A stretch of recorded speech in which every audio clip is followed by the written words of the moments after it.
명랑 시사 이승원입니다.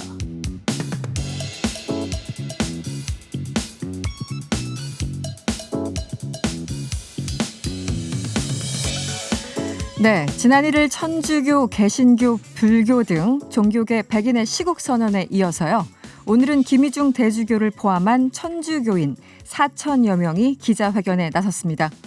이들은 적폐 중의 최고봉은 단연 검찰 조직이라고 주장하면서 검찰 개혁에 대한 강력한 지지를 보냈습니다.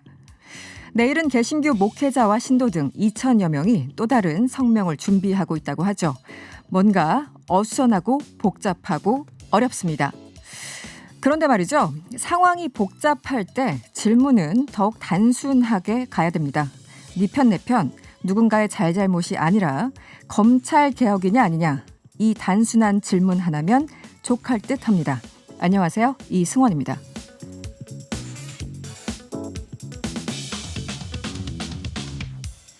네, 오늘 뉴스 로킥에서는요. 뜨겁게 오늘을 달군 이슈들 직접 살펴보도록 하고요. 명랑 인터뷰도 어김없이 준비되어 있습니다. 코로나 2.5 단계 격상에 따른 방역 문제들 함께 살펴보도록 하겠습니다. 명랑 시사 이승원입니다. 지금 바로 시작합니다.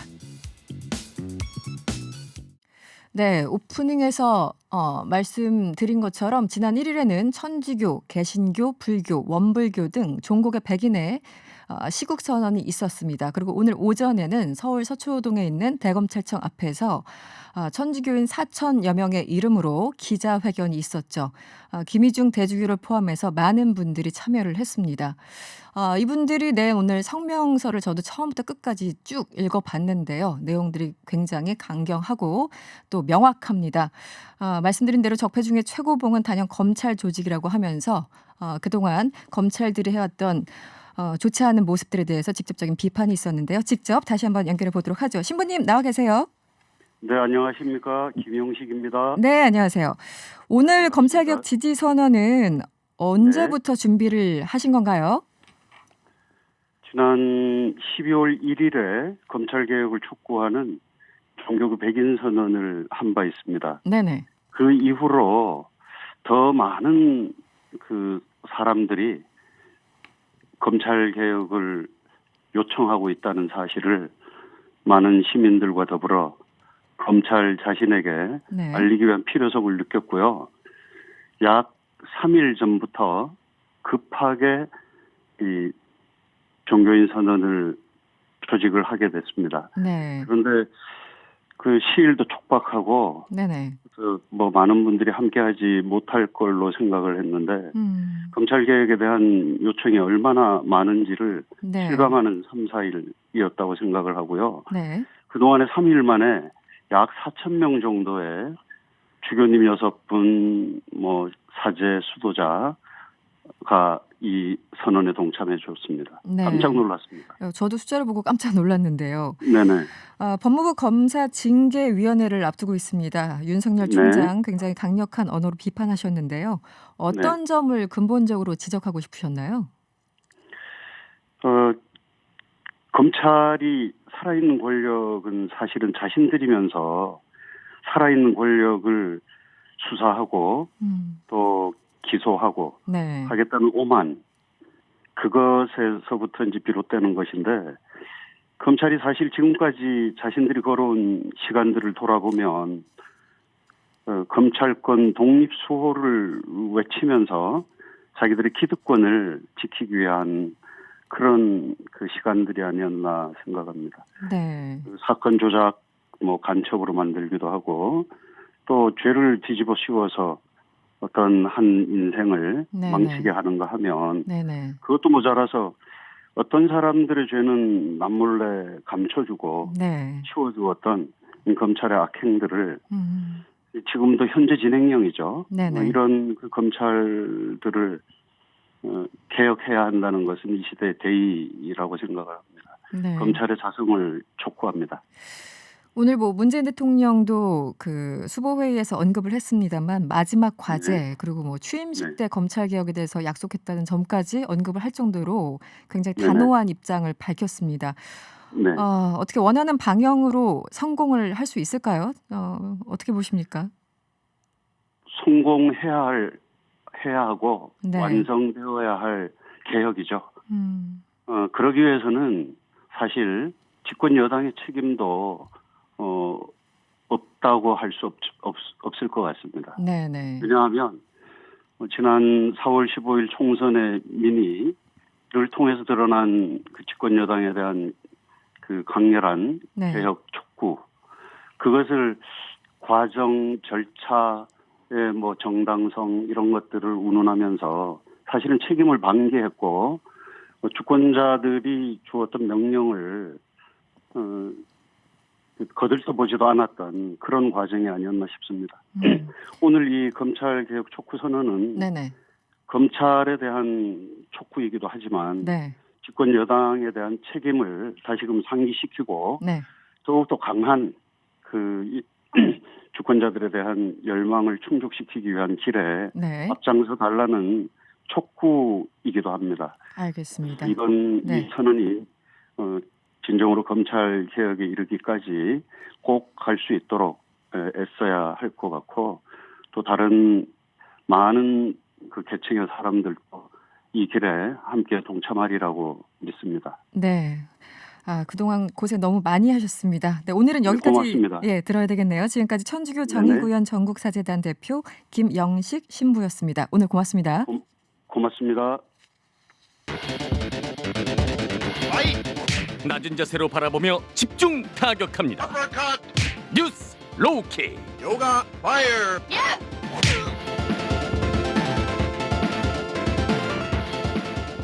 TBS 캠페인 방역과 민생에 너나 없이 마음을 모아야 할 때에 혼란스러운 정국이 국민들께 걱정을 끼치고 있어 대통령으로서 매우 죄송한 마음입니다. 한편으로 지금의 혼란이 오래가지 않고 민주주의와 개혁을 위한 마지막 진통이 되기를 간절히 바라고 있습니다. 민주적 절차와 과정을 통해 문제가 해결되어 나간다면 우리의 민주주의는 보다 굳건해질 것입니다.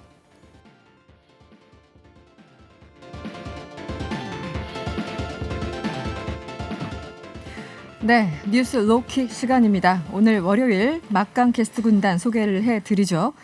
한겨레 21 김한 기자, MC 장원 씨, 그리고 오창석 시사평론가와 함께합니다. 어서 오세요. 네, 안녕하세요. 안녕하세요. 네, 지금 TBS 유튜브 채널에서 보이는 라디오로 여러분 함께하실 수 있고요. 여러분의 의견도 기다립니다. TBS 앱이나 짧은 문자 50원, 긴 문자 100원이 드는 샵 0951번으로 많이 보내주시고요. 조금 전 대통령 음성 나가기 전에 잠깐 진행이 고르지 못했던 점 사과드립니다. 네, 양해 부탁드리고요. 오늘 청와대에서 대통령이 작심 발언을 하신 것 같아요. 아무리 생각해도. 최근에 혼란스러운 정국에 대해서 사과를 한 건데요. 뭐 윤 총장이나 추미애 장관 뭐 이름이나 어떤 상황을 구체적으로 뭐 나열하진 않았지만 누구나 들어도 알 수 있는 내용들이었습니다. 어떻게 보였습니까? 네, 뭐 일단 현재 추미애 장관과 윤석열 검찰총장과의 갈등, 사실 두 사람의 뭐 개인 간의 대립처럼 보이긴 하지만 어쨌든 본질은 검찰 개혁입니다. 그렇죠. 국정 과제 중에 하나고 이 정권이 탄생할 때 이 정권을 탄생시킨 주역이라고 할 수 있는 국민들 또는 민주당 지지자들이 그것을 굉장히 염원해 왔었죠. 근데 지금 이제 막바지라고 볼 수가 있고 징계위가 결정이 어떻게 될지 모르겠지만 이번 주에 결정이 날 것처럼 보입니다. 그렇다면 어느 정도의 메시지는 대통령으로서 나올 것이라고 추측을 해볼 수는 있습니다. 네. 다만 중요한 건 직접적인 언급은 하진 않았어요. 네. 그래서 현 상황에 대해서 추미애 장관이 과도하다거나 윤석열 청장이 너무 저항이 심하다든가 이런 직접적인 표현은 쓰진 않았지만 현재 일단 이 사태를 둘러싼 메시지라고 확인할 수가 있고, 아무래도 지난주에 나왔었던 대통령 국정수행 지지율 대폭 하락했었던 부분이라든지 이런 부분에 있어서 아무래도 이 일종의 사과 메시지가 영향을 줬을 거라고 생각합니다. 네. 오늘 대통령 발언 아마 대부분 많이 접하셨을 텐데 잠시 읽어드리면 방역과 민생에 변함없이 마음을 모아야 할 때 혼란스러운 정국으로 국민께 걱정을 끼쳐서 대통령으로서 매우 죄송하다 이런 말씀하셨고, 남은 가장 큰 숙제 중 하나가 권력기관 개혁이다 이런 발언이 나왔습니다. 어떻게 보셨습니까? 네. 네. 일단 뭐 사과를 하셨는데 지금껏 이 상황의 지지부진함에 대해서 약간 사과가 아니었나. 오히려 네. 저는 그런 느낌을 좀 받았습니다. 그래서 네. 이제는 그런 답답함 없이 좀 더 개혁을 위해서 매진하겠다. 일부 언론에서는 왜 대통령은 지금껏 나서지 않고 뒤에 물러서 있는 것이냐라는 비판도 분명 존재했었습니다. 네, 네. 하지만 법적으로 분명 대통령이 나설 수 없는 상황이었고요. 오히려 대통령이 나섰다고 하면 더 문제가 커질 수도 있는 상황이었습니다. 그런 상황에서 구체적인 상황 언급 없이 최대한의 의지 표현을 한 것이 아닌가. 네. 이런 생각을 좀 들었습니다. 저는 조금 다르게 생각하는데 네네. 발언이 좀 늦었다라고 생각을 하거든요. 이 반응이. 네, 그러니까 대통령이 사실 이제 이 검찰 개혁이 이 정부가 거의 4년 가까이 추진해 왔는데 네. 핵심 과제 중에 하나인데 사실 이제 추경 갈등이 거의 뭐 1년여 됐는데 대통령이 이 사건과 약간 정책 거리두기를 너무 해서 네. 오히려 혼란을 좀 부추기는 게 아니냐라는 이제 비판도 있었는데 네. 근데 그 단계가 지금 어디까지 갔냐면 현직 검찰총장이 자신에 대한 징계가 위헌이라면서 위헌 소송을 내는 지경까지 이르렀는데 근데 이 얘기는 뭐냐면 네. 대통령이 정치적으로 개입을 하기에는 이 문제가 이제 법리로 넘어가 버렸기 때문에 그러니까 네. 사실 대통령이 이렇게 되면 오히려 그러니까 지금 뭐 한쪽에서는 이 과정 전체를 검찰의 저항으로 보고 있고 한쪽에서는 또 이제 법원이 추미애 장관이 좀 무리수를 두고 있는 게 아니냐 법무부가 네, 네. 이 징계 자체가 네. 이런 시각들이 있는데 사실 이제 이런 부분들에 대한 정치적 시비 자체가 이제 법적 판단을 받아야 되는 상황에서 대통령께서 이제 좀 더 일찍 개입하셨으면 지금 여기서 말씀하신 이제 전국의 혼란을 좀 조기에 종식시킬 수 있지 않았을까라는 생각도 듭니다. 뭐 취임사까지 거론을 할 정도면 어쨌든 여기에 대해서 단어 하나하나 문구 하나하나를 굉장히 다듬었을 텐데 어떻게 보십니까? 약간 좀 늦었다 아쉬움이 좀 있으신가요? 다른 분들은 의견이 어떠신지? 이제 대통령마다 그동안 대통령의 국정을 운영을 하는 철학이 좀 다르고 네. 방식과 성향이 다르다고 볼 수가 있습니다. 예전에 김영삼 대통령이라든지 노무현 대통령 같았으면 아마 먼저 개입을 했거나 네. 오히려 장관이 보이지 않는다는 언론 기사가 나왔을 수도 있어요. 그럴 수도 있죠. 네, 네. 김영삼 대통령이 하나회를 해체하는 과정이라든지 노무현 대통령이 평검사와의 대화를 직접 추진한다든지 이런 것을 봤을 때 그 두 사람의 성향 같은 경우는 본인이 직접 뛰어들어서 정치적 책임까지 확실하게 지는 방향인 것이고 네, 네. 문재인 대통령 같은 경우는 사실은 그 성향과는 완전히 반대입니다. 그러니까 절차적 타당성을 굉장히 중요하게 생각을 네. 하고 그 메시지도 지난주에 나왔었죠. 그렇기 때문에 그 부분에 있어서 본인 스스로가 이 정치적 이슈로 직접 뛰어들기보다는 시스템에 맡겨두는 스타일입니다. 그렇기 때문에 장관이라든지 이 재임 기간이 다른 정권보다 훨씬 더 길 수 있었던 이유도 네. 끝까지 책임질 수 있게끔 만들어주는 거거든요. 그런 부분에서 아마 대통령의 성향의 차이인데 이 부분의 절차를 따지다 보면은 결국은 이제 타이밍이 늦다 또는 지지부진하다 대통령이 좀 뒤로 빠져 있는 거 아니냐라는 비판은 감내할 수밖에 없는 것이고 제가 말씀드렸다시피 먼저 나섰으면은 네. 장관이 보이지 않는다 대통령이 너무 나선다 이런 얘기를 들을 수밖에 없는 거예요. 네. 그래서 사실은 이 부분 어떤 선택을 하더라도 네. 어떤 비판을 받을 공격 수는 있다. 포인트들은 항상, 네. 네, 뭐 아주 솔직한 얘기를 하자면 네. 물론 좀 아쉬운 부분이야 있죠. 조금 늦은 느낌이야. 네, 오창석 솔직하게 평론가도 이렇게 얘기했지만 나가면 아마 조금 다르게 얘기할 겁니다. 안 그러십니까? 조금 답답했죠. 좀 기다렸죠. 그런데 네. 그렇지만 어쨌든 의지 표면을 분명히 하게 하셨고 네. 미리 했더라도 아마 지금의 버금가는 혹은 더 이상의 아마 비판하는 내용들이 언론을 통해서 또 쏟아졌을 겁니다. 네. 예.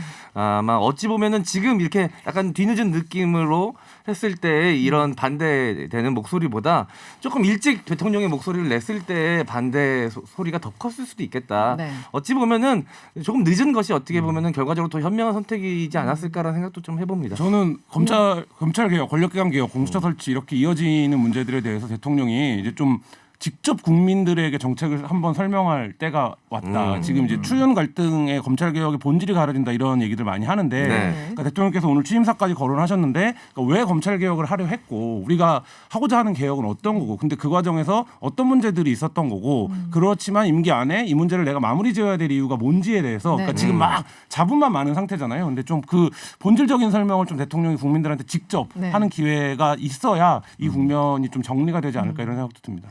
저는 오늘 조금 전에 인터뷰도 했습니다만 이 천주교인들이 낸 그 성명을 보고 그 안에 사실 모든 본질적인 내용들이 다 들어가 있더라고요. 저 개인적인 의견입니다만. 알겠습니다. 대통령 발언까지 나왔기 때문에 여기에 대해서 짚어봤고요. 다음 주제로 한번 얘기를 해볼까요? 먼저 준비된 음성 먼저 들어보시겠습니다.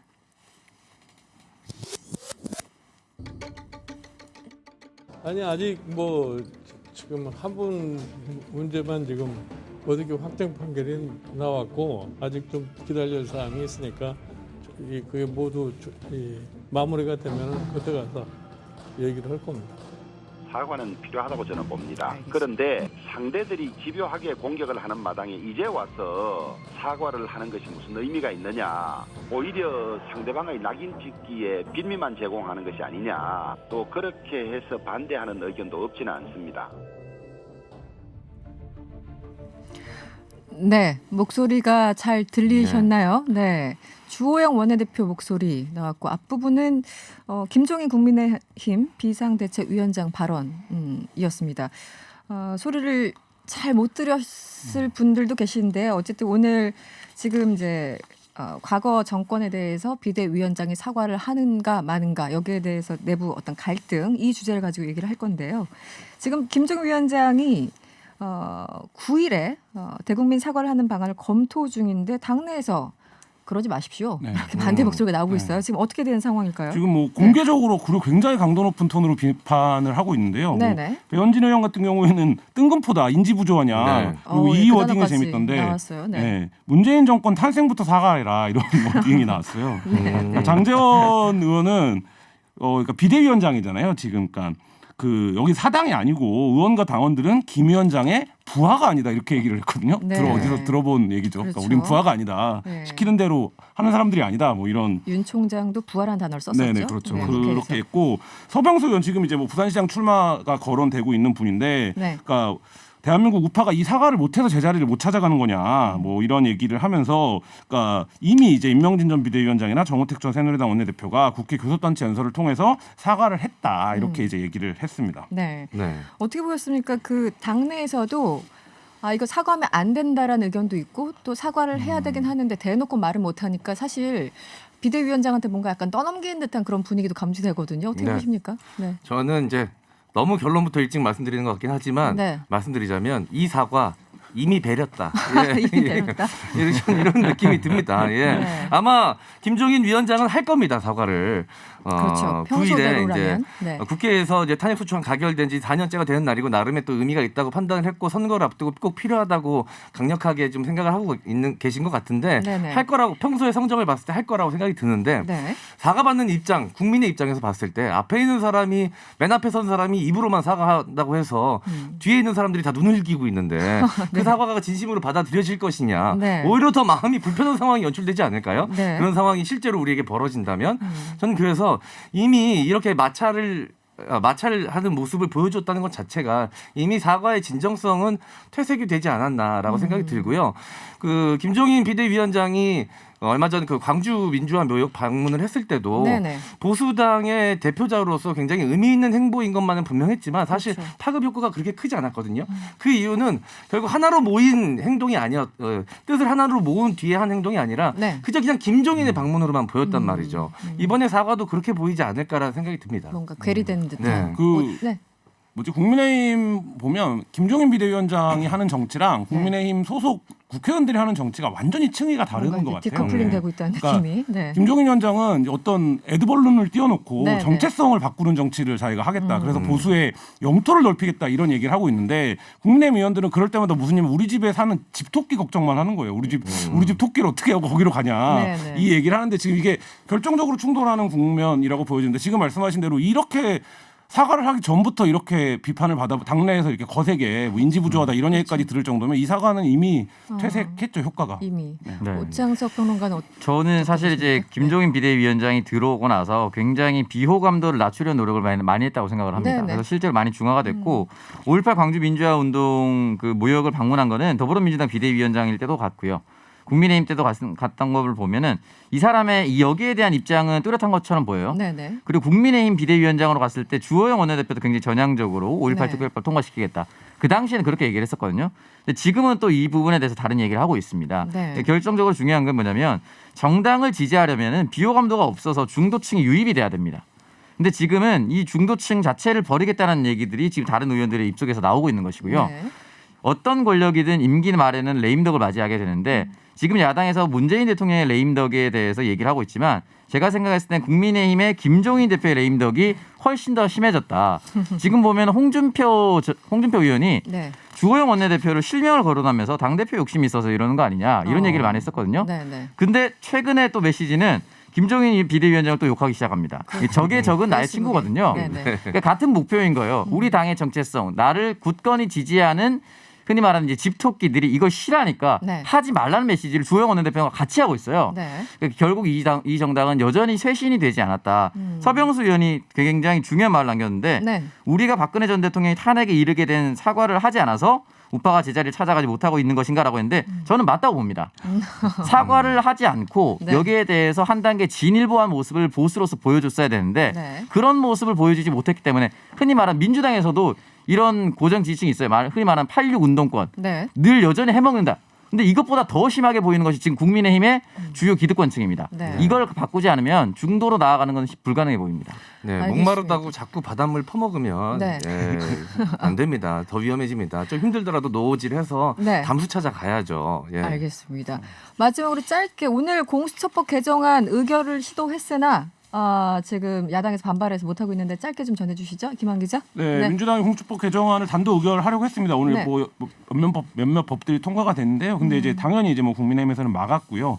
안건조정위에 상임을 해서 우회적으로 통과를 시켜보려고도 했는데 뭐 그 부분도 오늘 원천적으로 뭐 회의장 앞에서 네. 그 피켓 시위를 하고 피켓 이런 시위를 하고 과정에서 있더라고요. 막혔습니다. 네. 아직 뭐 근데 국회가 시간이 남아 있으니까요. 9일까지니까요. 좀 더 지켜봐야 되는 상황이긴 한데 네. 아까 이제 잠깐 나왔는데 오늘 이제 5.18 특별법을 민주당이 단독 처리했거든요. 그렇습니다. 근데 이 네. 부분에서 말씀하신 대로 김정인 위원장이 8월달에 사과를 했는데 무릎 꿇고 네. 참여 표결에 들어오지 않았거든요.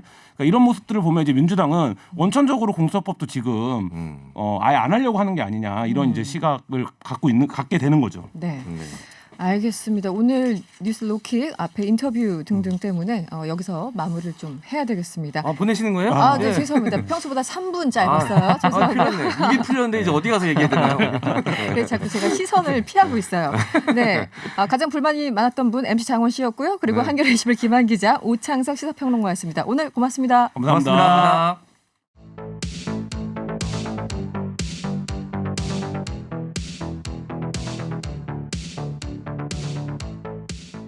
네, 코로나19 신규 확진자 수가 이틀 연속 600명대를 기록하고 있습니다. 수도권은 이미 코로나 전시 상황이라는 방역 당국의 경고까지 나왔죠. 급기야 문재인 대통령은 수도권의 역학조사 역량을 강화하라고 지시했습니다.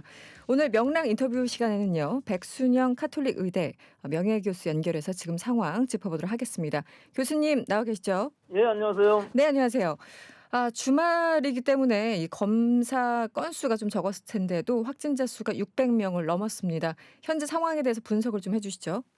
예, 맞습니다. 주말이면 보통 이 40% 정도 진단검사 수가 줄기 때문에 환자 수가 주는 것이 일반적이었었는데요. 네. 오히려 더 많이 늘어났습니다. 어제가 631명, 오늘 결과가 615명이기 때문에 이것이 상당히 우려되는 수준입니다. 또 양성률, 즉 진단검사 수에 대비한 확진자 수도 상당히 많이 높아져 있어서 네네. 앞으로 다음 주에 얼마나 더 많아질지 굉장히 우려가 깊은 시기입니다. 네.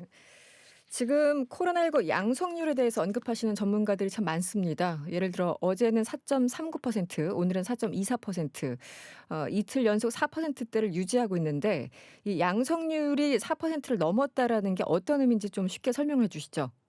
이게 사실은 네. 이 진단검사 수가 얼마나 나오느냐에 따라서 환자 수는 달라질 수가 있거든요. 네네. 근데 100명을 검사하면 4명이나 나온다는 것은 사실 굉장히 높은 숫자입니다. 네. 지난주에도 그 주말에 그런 일이 있기는 했었어요. 3% 정도였었고 사실은 신천지 때에는 4%가 넘어간 적이 있었고요. 네. 8월 16일 정도에 한번 그 집단으로 발생하는 접촉자들 찾아가다 보니까 4%가 넘어간 적이 있었지만 이렇게 연속으로 4%가 더구나 주말에 이렇게 나오는 경우는 아주 드문 경우이고 이것은 아주 우려할 만한 상황입니다. 네. 오늘 문재인 대통령이요. 이 수도권의 현장 역학조사를 강화하라 이렇게 지시를 했습니다. 지금 역학조사 역량 강화 이전에 비해서 뭔가 조금 완화된 그런 분위기였습니까? 아니면은 환자 수에 이제 우리가 못 따라가는 그런 상황인가요?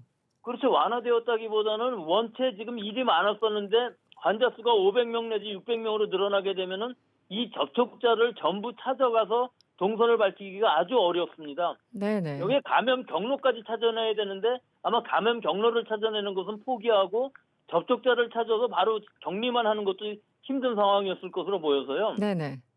이 숫자가 계속 유지가 된다면은 결국은 접촉자를 빨리 찾아내지 못하고 그만큼 격리가 늦어지게 되면은 지역사회 엔타 감염이 또 일어나는 이런 악순환이 일어나기 때문에 지금 군이라든지 경찰이라든지 공무원을 동원해서라도 어떻게 해서든지 빨리 잡으려고 노력하는 일환이라고 하겠죠.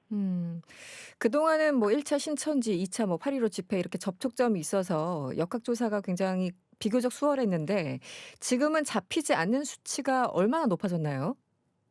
이게 지금 잡히지 않는 숫자는 우리가 알 수가 없습니다. 그 자체로. 일단, 네네. 일단 한번 잡았다고 할지라도 그 안에서 한 사람으로부터 감염된 사람들이 자가 격리하는 중에 나오는 확진자는 이 방역당국의 통제 범위 안에 있다고 볼 수가 있는 것이거든요. 네. 그런데 이 범위는 그다지 그러니까 숫자는 굉장히 많이 나오지 않는 데 비해서 이 감염원을 알 수 없는 사람들은 확인이 안 되고 전체적으로 숫자가 늘어나고 있기 때문에 네. 지금으로 봐서는 감염 경로를 알 수 없는 사람의 비율이라는 것이 그다지 높지 않은데도 불구하고 우리가 모르는 일상생활에 있어서의 무증상 감염 전파가 굉장히 많이 나오고 있다는 지금까지의 역학적인 조사하고는 좀 다른 경향을 나타내고 있는 것이 특징이죠. 네. 문재인 대통령이 이 군과 경찰 인력까지 현장에 투입을 준비하라 이렇게 얘기를 했는데요.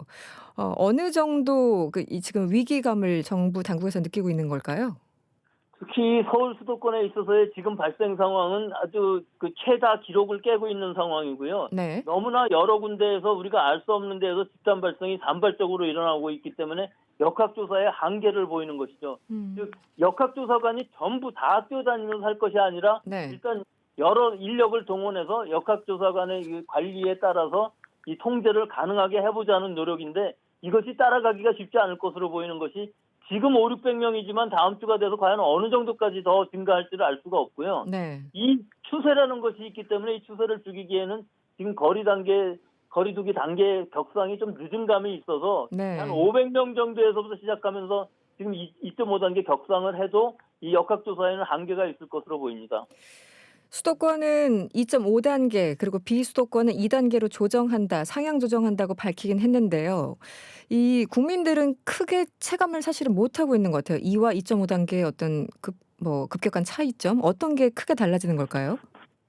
그래도 일단 2.5단계라는 건 상당히 많이 달라지는 부분이 결혼식이나 장례식 같은 경우는 50명 이상 모임 금지이기 때문에 49명으로 해야 되고요. 네. 일단 유흥업소 5종은 이미 2단계에서도 운영이 중지되어 있었지만 노래방이라든지 헬스장, 당구장, 체육시설 같은 경우가 다 집합금지가 되고요. 네네. 원래 2.5단계에서는 학원이나 교습소 같은 거는 운영 중단이 아닌데 지금 긴급한 상황이기 때문에 학원, 교습소도 운영 중단을 하되 일단 입시 관련된 부분은 제외를 하기로 했고요. 네. 그 이외에 영화관, PC방 이런 데는 다 9시 이후에는 영업 중단이고요.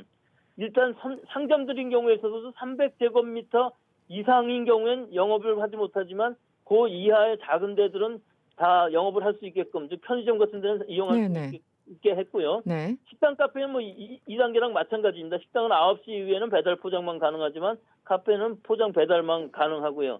그 이외에 이제 학교 같은 경우도 3분의 1 정도만 등교하도록 하고 있고 스포츠는 무관중으로 하고 종교도 교회도 비대면으로 예배를 보게끔 했습니다. 네. 지금 수도권에서 이렇게 2.5단계로 강화를 하다 보니까 비수도권 지역으로 한마디로 놀러 가시는 분들이 계세요. 그래서 일종의 풍선 효과를 우려하는 목소리도 있는데 어떻게 보십니까? 예, 일단 지금 상황을 보면은 이것이 2.5단계라는 것은 전국적인 확산 단계이기 때문에 전국적으로 통일해서 하는 것이 맞는데 네.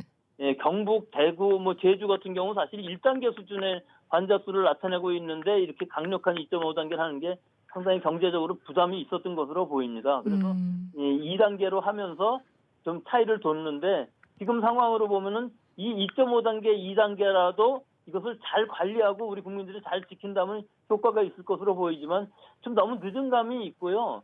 즉 500명 내지 600명씩 나오는데 지금 여기서부터 2.5단계 거리두기 단계를 격상한다고 해도 지난번에 2단계처럼 조금 시간이 늦음으로 해서 그 방역의 효과가 상당히 반감되는 그런 상황이 되어 있습니다. 네. 정부가 내일 코로나 백신 확보 수급 계획을 발표할 예정인데요. 지금까지 확인된 내용 어떤 게 있을까요? 지금까지 확인된 내용으로 보면 아스트라제네카와는 계약을 했다고 되어 있는데 네네. 아스트라제네카인 경우에 있어서는 우리나라의 SK 바이오사이언스와 CMO 계약, 즉 우리가 위탁 생산을 하기로 되어 있기 때문에 어느 정도 확보가 가능한 것으로 보이고 일단 계약은 된 것으로 보이지만 네. 이 아스트라제네카인 경우에 있어서는 삼상 시험이 아직 완전히 끝나지 못했습니다. 그래서 지난번에 삼상 발표를 했었는데 2번 접종할 때 첫 번째를 50%만 접종하는 것이 훨씬 더 효과가 컸기 때문에 이 부분을 좀 더 보완해서 임상 3상을 끝내야 돼. 끝낸다기보다는 중간 결과를 발표하게 되기 때문에 네. 빠르면 내년 초에 아마 끝날 것으로 보이고 우리는 2, 3월 중에 이것을 맞을 수 있을 것으로 보이는데 네, 네. 이 이외에도 뭐 모더나 파이자 같은 거는 이미 영국에서 이 승인됐, 파이자 같은 경우 영국에서 8일부터 접종을 한다 그러고요. 그 이외에도 사노피라든지 그락스스미스크라인, 존슨앤존슨, 노바백스 뭐 이런 것들이 다 후보에 들어가 있는데 아직까지 긴급 사용 승인이 다 나지 않은 상황이라 우리는 이 서양 또는 외국에서 나오는 이런 이 일반적인 접종 9천만 명의 접종을 다 보고서 결정하는 것도 그렇게 나쁘지 않다고 보이고 일단은 아스트라제네카 백신은 확보가 되었기 때문에 이 결과를 기대해 봐야 되겠습니다. 지금 백신을 그 보건당국에서 확보한다고 하는데 어느 정도를 확보를 해야지만 조금 안정적일까요? 그거는 알 수가 없는 것이요. 네. 아직까지 다 확실하지가 않거든요. 임상 3상 또는 이 단기적인 후유증 부작용은 알고 있지만 네네. 단기적으로 봤을 때 얼마나 될까 하는 것과 임상 3상이라는 것이 뭐 대강 3만에서 4만 정도이기 때문에 이것만 갖고서는 사실 10만, 100만에서 나오는 후유증은 알 수가 없거든요. 네네. 그래서 우리나라 상황에서는 지금 4,400명 분 정도를 확보하는 것을 목표로 하고 이것을 다 확보한 다음에 혹시라도 부작용이 있든지 효과가 좋지 않은 것들은 사용 못하게 되는 상황이 될 수가 있기 때문에 네. 그 중에서 3천만 명분 정도라도 사용을 할 수 있으면은 집단 면역이 가능하겠다 하는 개념이고요. 네. 여기서 한 가지 또 말씀드리고 싶은 것은 이 백신은 독감 백신하고 달라서 18세 이하 또는 임신부인 경우에 있어서는 아직 사용을 할 수가 없습니다. 아, 그래서 그렇군요. 네. 우리나라 인구가 뭐 다 맞을 필요는 없을 것으로 보이고 우선순위를 정해서 접종을 한다면은 충분히 예방 효과를 얻을 수 있겠는데 이 백신이 전부 맞춘다고 그래갖고 지금 코로나가 완전히 종식되는 것은 아니기 때문에 네. 앞으로의 추이를 좀 더 지켜봐야 알 것으로 보이고 아마 내년 여름이나 한 가을 정도 돼야 전체적으로 어느 정도 추스러지지 않을까 그런 생각이 듭니다. 알겠습니다. 오늘 말씀은 여기까지 들어야 되겠네요. 지금까지 백순영 가톨릭 의대 명예교수였습니다. 오늘 고맙습니다. 예, 감사합니다.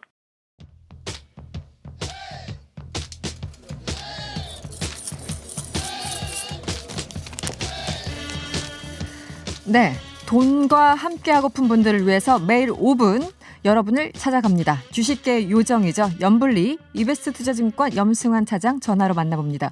차장님 나와 계시죠? 네, 안녕하세요. 네, 안녕하세요. 왜 이렇게 목소리에 힘이 없으세요? 네. 아무래도 이제 퇴근 시간이다 보니까. 네, 조금 5분만 힘을 내주시길 바라겠고요. 네, 단도직입적으로 제가 질문을 드릴게요. 오늘 조금 버신 분들 많이 계실 것 같아요. 어디서 버셨나요?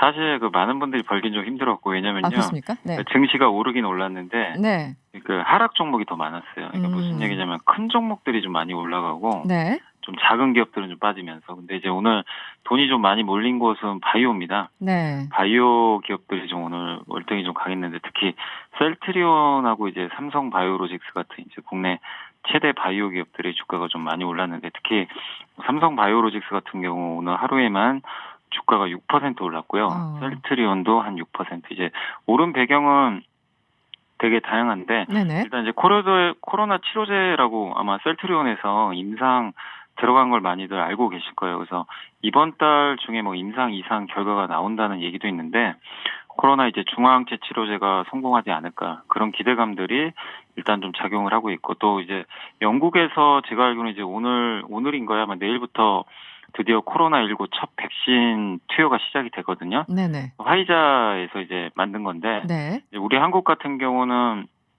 그 SK 케미칼이 아스트라제네카랑 계약을 해서 백신을 이제 생산하게 되는데 한국 기업들의 강점이 뭐냐면 이런 이제 해외 유수의 그 제약회사들이 제약을 자기네가 직접 만들지 않고 위탁 생산을 많이 맡겨요. 근데 그런 공장들이 우리 한국에 되게 많이 있습니다. 특히 삼성 바이오로직스는 전 세계 1등입니다. 규모가. 아, 그렇군요. 그래서 그래서 이제 치료제가 만약에 나오고 백신이 나오게 됐을 때 이걸 대량으로 생산할 수 있는 나라들이 몇 개 없거든요.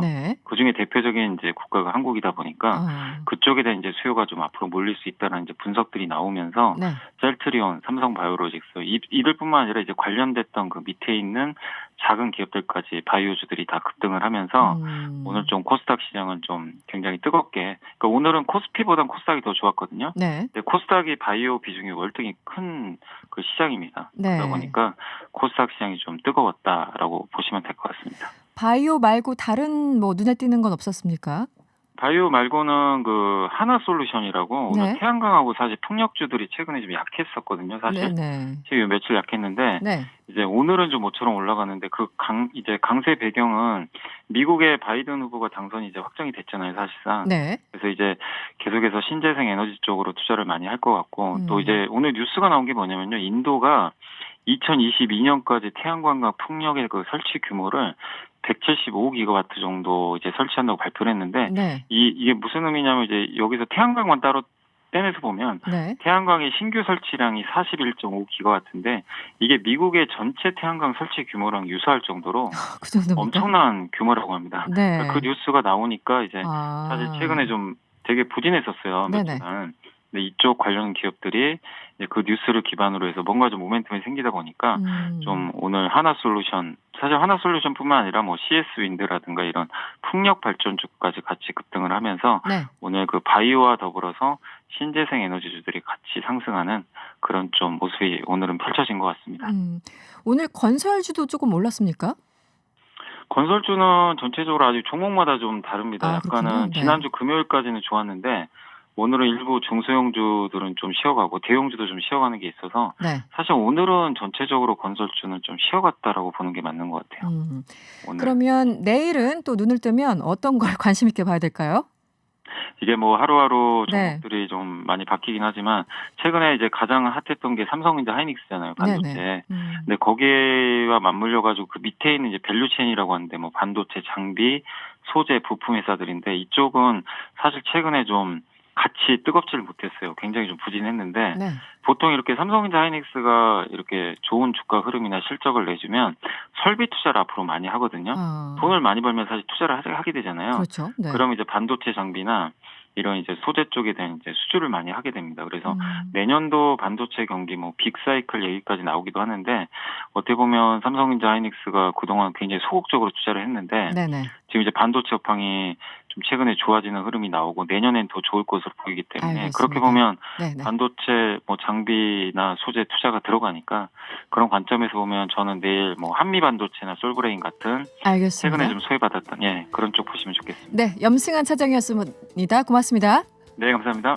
네, 명랑시사 2부는 여기까지고요. 3부에서는 관계자들이 밝히는 김학의 불법 사찰 등등 많은 것들이 준비되어 있습니다. 잠시 후 3부에서 뵙겠습니다. 이승원입니다. 명랑시사 이승원입니다. 명랑 이승원입니다. 명랑시사 이승원입니다. 명랑시사 이승원입니다.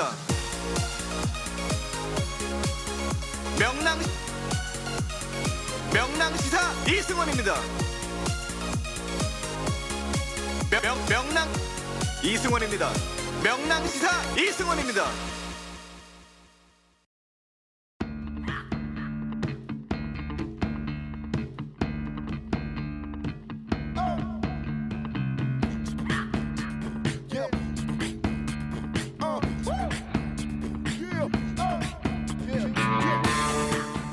네, 명랑시사 이승원입니다. 3부 문을 열었습니다.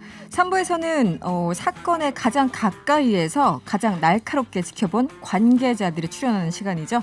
법조계 출신이 전하는 법조계 진짜 모습. 내가 해봐서 아는데 이 정도 말씀하실 수 있는 두 분. 지난주에 이어서 이번 주도 모셨습니다. 판사 출신 서기호 변호사 그리고 검사 출신 이연주 변호사님 나오셨어요. 어서 오세요. 안녕하세요. 네, 오늘도 하고 싶은 말씀 참 많으시죠? 예, 입이 근질근질합니다. 입이 근질근질. 아침 저녁으로. 마스크를 써가지고 이게 참 답답하네요. 네, 그리고 이 변호사들 틈바구니에서 정치권에서는 무슨 얘기가 나오는지 친절하게 전달해 주실 또 한 분을 저희가 특별히 모셨습니다. 한겨레 정치팀 이지혜 기자님도 함께합니다. 어서 오세요. 안녕하세요. 네, 법조팀이 아니라 정치팀이죠? 네, 맞습니다. 네, 지금 어디 출입하세요? 민주당 출입을 하고 있습니다. 민주당 출입. 그럼 지금 국회에 있다 오신 겁니까? 네, 오늘은 국회에 있다가 왔고요. 네. 네. 그러면 아까 그 야당 의원들이 복도에서 마스크 쓰고 막 그 피켓 시위 같은 거 하던데 그 현장도 혹시 가보셨습니까? 네네, 구경 갔다가 왔는데 구경 갔다가 또 약간 난장판이기도 하고 네. 코로나 방역이 이 시기에 조금 그래서 얼른 내려왔습니다. 얼른 내려오셨군요. 네. 그분도 그 집합 금지 명령 위반 아니에요? 그렇죠. 10명 이상 모이면 안 되는 거예요. 그랬더니 또 박대출 의원님이 우리한테 뭐라고 할 거면 지하철 가서 뭐라고 하라고 이렇게 말씀을 댓글을 하시더라고요. 네. 그래서 뭐 그렇구나 이런 말. 개념이 거기까지 가는군요. 알겠습니다. 관계자들 이 코너에서 지난주에 검찰의 판사 사찰 문제를 다뤄봤습니다. 오늘 법관 대표회의 지금도 진행 중인 것 같은데요. 이 문제를 다루기도 했고요. 또 국민의힘에서는 김학의 전 법무부 차관에 대해서 사찰 의혹을 역으로 제기했습니다. 먼저 이지혜 기자. 이 김학의 전 차관이 갑자기 또 등장하셨어요. 네네. 항상 안 좋은 뉴스의 주인공이었는데 이번에는 어떤 내용입니까? 일단 국민의힘에서 제기한 그 주장의 핵심을 말씀을 드리면 네. 법무부, 정확히 말하면 박상기 법무부 장관 시절에 법무부가 당시 민간인 신분이었던 김학의 전 차관의 실시간 출국 기록을 100차례 넘게 무단 조회했다는 주장입니다. 네. 구체적으로 사례를 공개하기도 했는데요. 네. 김 전 차관에 대한 그 긴급 출국 금지 조처가 2019년 3월 23일에 있었어요. 네. 근데 그 전인 3월 19일에서 20일 사이에 복수의 법무부 직원들이 177회나 조회를 했다. 네. 그런 이야기이고요. 그래서 법무부 직원들의 그 불법 사찰 내용들을 그 서류 일체를 대검에 넘겨서 전면 수사를 의뢰하겠다라고 밝힌 상황입니다. 국민의힘 측에서는 지금 김학의 전 차관에 대해서 긴급 출금 조치가 이루어지기 전까지, 그러니까 이제 직원들이 조회를 했으니까 이 자체가 문제가 있다라는 주장 같고요. 당시에는 수사받는 대상도 아니었고 내사 상태도 아니었다라는 주장인데 맞습니까? 일단은 여기까지는 그게 맞기는 하죠. 당시에 네. 출국 금지 조처를 할 때에도 사실 약간의 절차상의 문제가 있다는 주장이 있기는 했었죠. 왜냐하면 피의자가 아니고 내사 상태였기 때문에. 그렇군요. 그러면 왜 출국 사실 조회를 했을까요? 일단 법무부는 일단 왜 했느냐. 그리고 당시에 아시다시피 그 해외로 야반 도주하는 시도가 그렇죠. 있었잖아요. 2019년에 정말 믿기 어려운 장면들이 있었죠. 예. 그 전에 계속해서 나갈 거라는 그런 움직임들을 포착하고 있었던 것 같아요. 맞아요. 그래서 기자들도 질문을 많이 했고요. 네네. 그래서 출국 금지를 언제 때려야 되는 상황이었는데 그 타이밍을 재는 과정에서 조회를 하지 않았나 싶은 상황인데 네. 일단 국민의힘에서는 이게 조직적으로 네. 수차례 100회 넘게 이거를 조회를 했으니까 이건 보통 수준의 그냥 조회가 아니고 사찰이다라고 주장을 하고 있는 상황입니다. 그렇군요. 일단 검사 출신이신 우리 이현주 변호사님 어떻게 보십니까? 이런 소모적인 논쟁을 왜 하나 싶습니다. 사실은 네.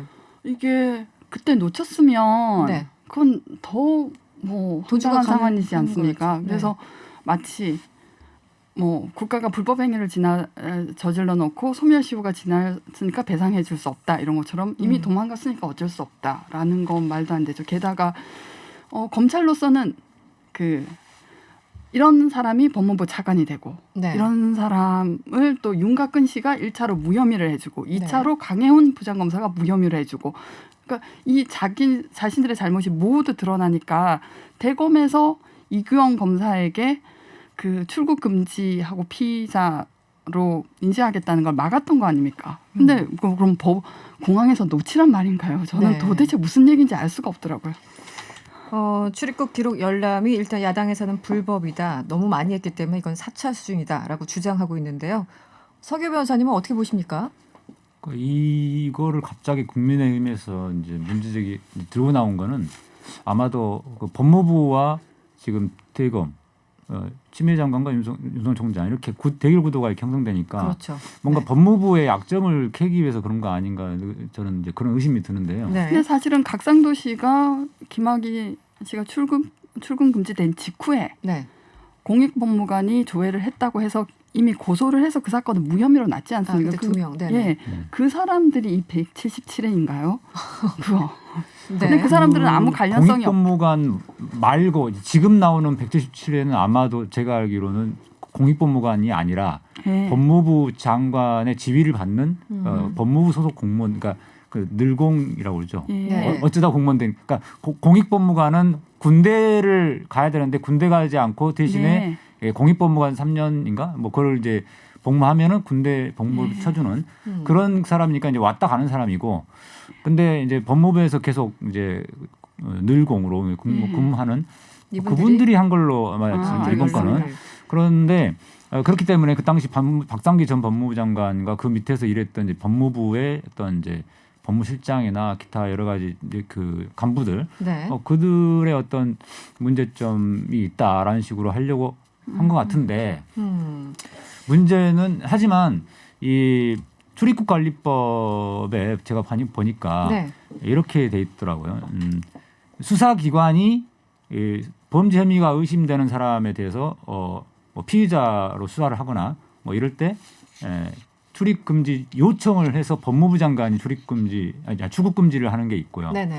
그다음에 수사기관이 먼저 긴급하게 출국 금지를 해놓고 그다음에 나중에 법무부 장관의 승인을 받는 형태가 있고, 그래서 김학의 같은 경우는 이제 긴급 출국 금지를 했던 거죠. 그렇죠. 수사기관이 먼저 하고 나중에 승인 받는, 급하니까. 근데 이제 법무부 장관이 그 외에 법무부 장관 스스로가 또 출국 금지하는 권한이 있어요. 그러면 법무부 장관 이하 법무부에서는 출국 금지를 하기 위해서 일정한 요건이 있긴 합니다만 그 요건에 해당되는지 또는 그런 요건에 해당되는 사람이 출국하려는 움직임을 보이는지 포착하려면은 수시로 확인해 볼 필요는 있다고 보이거든요. 근데 법 조문에 그런 내용들은 없더라고요. 제가 찾아보니까 출국 조회를 할 수 있다 뭐 이런 표현은 없는데 출국 금지를 법무부 장관이 할 수 있기 때문에 출국 조회도 당연히 할 수 있지 않을까. 저는 이제 그렇게 해석을 했습니다. 1678번님이 문자 주셨어요. 성범죄자가 해외로 도망가는 걸 막는 게 그렇게 잘못하는 건가요? 이렇게 문자에서 막 감정이 느껴져요. 0897번님, 검사님이 잘못하고 검사님이 봐주고 검사님이 더 봐줬네요. 이 뭐 여러분들 너무나 잘 아시겠지만 전 국민이 다 알아볼 수 있을 만큼 명확한 이 동영상의 그 주인공을 검사들만 희한하게 못 알아봐가지고 무혐의 처리를 했던 2013년에. 그렇죠. 게다가 이규원 검사가 과거사위원회에 있었는데 대검에 결재를 올렸는데 그게 안 나서 결국은 뭐 미적미적 되다가 출국하려는 현장에서 붙잡게 된 건데 이런 뭐 맥락을 무시하고 왜 조회를 그렇게 수차했나라는 건 참 그냥 소모적인 정치 논쟁으로밖에 안 보입니다. 그래서 이재 기자, 김학의 전 차관 재판 최근에도 한번 이제 보도를 통해서 봤는데요. 1심에서는 무죄를 선고받았고 그런데 2심에서는 뒤집어져서 이제 뇌물수수 혐의가 인정됐죠. 지금 어떤 상황인가요? 2심에서 뇌물죄가 인정이 돼서 징역 2년 6개월 선고받고 법정 구속된 상태입니다. 1심하고 다르게 김 전 차관이 건설업자로부터 4,300만 원을 받았다. 이 뇌물죄가 유죄로 인정이 돼가지고 유죄 법정 구속이 된 상태인데요. 여기 구체적인 대가성이 인정된 게 핵심이더라고요. 김 전 차관이 돈을 받고 특별하게 해결해줘야 되는 어떤 사건이 있었던 건 아닌데 약간의 보험용으로 돈을 계속 주고 있었다는 취지의 판결이었습니다. 근데 뭐 당연히 성범죄의 경우는 공소시효 만료로 단죄를 하지 못한 상황이죠. 이게 두 변호사님들 어떻게 보시는지. 사실은 이제 야당 입장에서는 공격할 거리를, 그건 뭐 민주당이 야당일 때도 마찬가지고 항상 공격할 거리가 뭐 있으면 항상 공격하는 건 되게 자연스러운 모습이긴 한데 그래도 여러 가지 재료 중에 좀 적정한 걸 골라야 되잖아요.